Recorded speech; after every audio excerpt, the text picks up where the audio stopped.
নমস্কার বন্ধুরা, সময় ভালো যাচ্ছে না, টাকা পয়সা আসছে না, লোন হয়ে গেছে, ব্যাংক থেকে চাপ আসছে, কি করবেন? আমাদের এই ইন্ডেক্স ফিঙ্গার মানে ফার্স্ট ফিঙ্গারের নিচে যেটা দেখতে পাচ্ছেন এটাকে বলা হয় বৃহস্পতি ক্ষেত্র।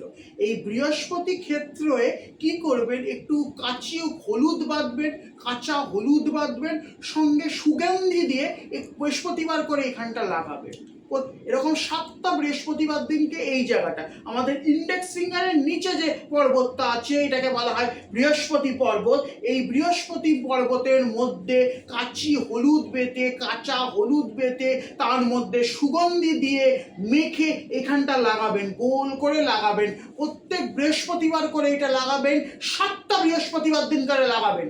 তা দেখবেন সমস্ত দিক থেকে সুখবর আসবে, মনে শান্তি আসবে, টাকা পয়সার দ্রেনা মিটে যাবে, সবকিছু হবে। নমস্কার।